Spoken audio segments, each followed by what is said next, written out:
Hey, Facebook friends and YouTube. I want to make another video about money. I think there is a lot of lack of wisdom in regards to money in America now. And that verse stood out to me. I saw on my Facebook newsfeed this morning. My people perish for lack of knowledge. And yeah, I think there is a lot of a lack of knowledge about money because our parents, for some reason, didn't really teach us a whole lot about money or pass on advice. So that's what my videos are. I'm trying to pass on advice, and these are inspired by things I wish I would have thought about more when I was younger. So hopefully these videos are encouraging you all to think about these topics more. Okay, Matthew 6:19. Jesus taught them, saying, "Do not store up for yourselves treasures on earth where moth and rust destroy and where thieves break in and steal. But store up for yourselves treasures in heaven where moth and rust do not destroy and where thieves do not break in and steal. For where your treasure is, there your heart will be also." That's very important. I just heard in a sermon, I forget who it was, but we were watching someone and they said that there was this really, really rich lady who had a lot of money in multiple houses, but she was actually really worried because she was always living in a constant state of anxiety that someone would rob her and steal all her money, or that someone would hurt her because of her money. So, it's easy to think that if we had more money, we would have less stress. But I think, and I have always thought this, that the opposite is probably true. The more money you have, the more stress you have, because then you have to think about what to do with that money. And then you're worried about if someone else wants it. So, yeah. So, do not store up for yourself treasures on earth, because people can break in and steal them. Store up for yourself treasures in heaven. Now, that could mean a lot of things. To me, it's always kind of meant that you shouldn't seek after a job where you're going to make tons of money, but instead you should do things like this, like spend your time serving God and teaching people and making disciples, and that is how you store up treasures in heaven.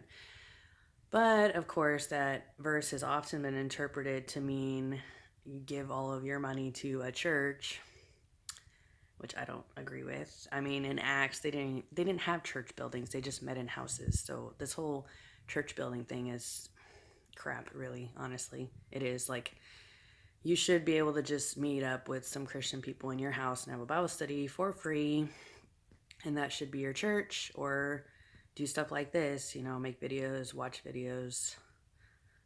Obviously, it's good to meet in person with people sometimes, but church should be free. So I don't think that verse means like give half of your paycheck to a church.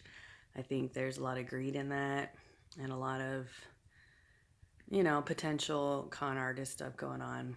So you got to watch out for that. And like Paul, he didn't expect any money from his disciples. And he says that in one of his letters, like that he worked night and day as a tent maker so he wouldn't be a burden on anybody. So it should be the same. Like, I've never understood why pastors just teach for 1 hour on Sunday and that's it. And then what do they do the rest of the week? I really don't know because I've never personally been friends with the pastor, but I don't know. It's just like, seriously, that's not fair. Everybody else is working their tail off, working 8 to 12 hours a day. And I think that's why people in the world are like, why would I want to go to church? It's like the biggest hypocrite ever. Someone who gets to just teach for an hour and that's it. Like, that's not fair. And it's really not. Anyways, and I'm working 24/7. My girls are 3 and 5, so I'm a 24/7 nanny mom for them, obviously. So yeah, I am working. Okay. But I'm doing this on the side because I can. I do this when my girls are watching cartoons and I don't really want to watch the cartoons. So I make these videos. All right. 1 Timothy 6:17. This is a really good verse. Command those who are rich in this present world not to be arrogant, nor to put their hope in wealth, which is so uncertain, but to put their hope in God, who richly provides us with everything for our enjoyment.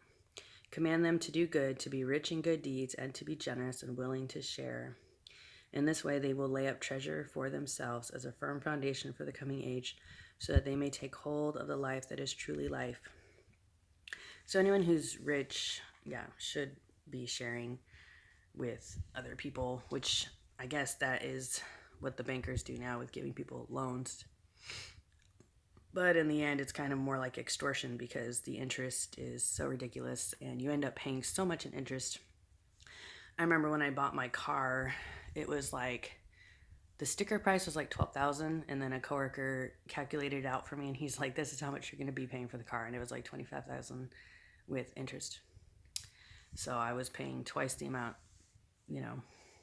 Anyways, so yeah, anyone who's rich should be generous, and I think that especially is important. Command those who are rich to not be arrogant. You know, it can be easy when you have money to be arrogant. Not that I would know. I mean, I've always had my needs met, but I've never really had a whole lot extra. So, anyways, so I guess that's why I've always been humble. But that's also why I've always wanted to have just a minimum wage job, because I was afraid if I made a lot that it would make me arrogant. So, anyways, yeah. All right, Hebrews 13:5. Keep your lives free from the love of money and be content with what you have. Yep, that is the key. So if you're having money problems, what you need to focus on is your contentment level. Are you content with what you already have, or are you always thinking about what else you can buy? And I know I have been guilty of that. Like, we have towels, but I keep thinking that I want new towels. And it's like, but I don't really need new towels, you know? So it's stuff like that. It's very practical. If you have money issues, your main issue is contentment. Can you be content with what you already have? You should be. Okay. 1 Timothy 6:6.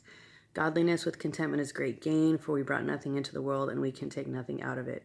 But if we have food and clothing, we will be content with that, or we should be content with that. And this part is good too. People who want to get rich fall into temptation and a trap, and into many foolish and harmful desires that plunge men into ruin and destruction. Obviously, if you think about, movies, and you see people trying to rob places, and then they end up in prison. And, obviously, if they're in prison, they can't be with their families. So be very careful of that. You shouldn't want to get rich. You should just want to provide for your family. But you shouldn't have getting rich being like your number one objective in life. And then this part's good. Some people eager for money have wandered from the faith and pierced themselves with many griefs. Yeah. And I think that means losing salvation, like wandering from the faith. What else could it mean? So I think that's people who are saved and then they pursued getting rich and forgot about God, and then they lost their salvation. This is good. 2 Corinthians 9:6. Whoever sows sparingly will also reap sparingly, and whoever sows generously will also reap generously. Each man should give what he has decided in his heart to give, not reluctantly or under compulsion, for God loves a cheerful giver. Unfortunately, pastors and televangelists say that first part of the verse without saying the next part. They say, if you want to sow generously, you'll reap generously, but they don't say each person should give what they have decided in their heart to give, not reluctantly or under compulsion. So don't let yourself get pressured into giving more than you feel comfortable giving, and be a cheerful giver. Because it's really the heart that you give with that matters more than how much you give. That's what that verse is saying.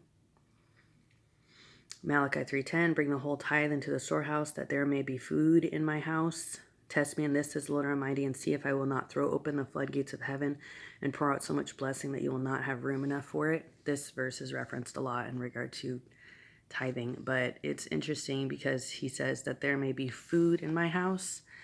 That food was supposed to be for the poor. And I don't know, but I think most churches now don't really actually give money to the poor, or at least not very much. So when you're giving to a church, you're actually not doing what the biblical tithing was. The biblical tithing was giving money to the poor or food to the poor. So that's why I really have always kind of been against tithing to churches. And, You know, how they just want to build bigger and bigger buildings so they can just get more and more money. Like, it's really kind of all a big scheme that we really should get away from. And I think that's why America is so messed up, because even our churches are messed up, and even our churches are focused on money too much. And, you know, if we could just solve that problem, then maybe America could stop going down the drain.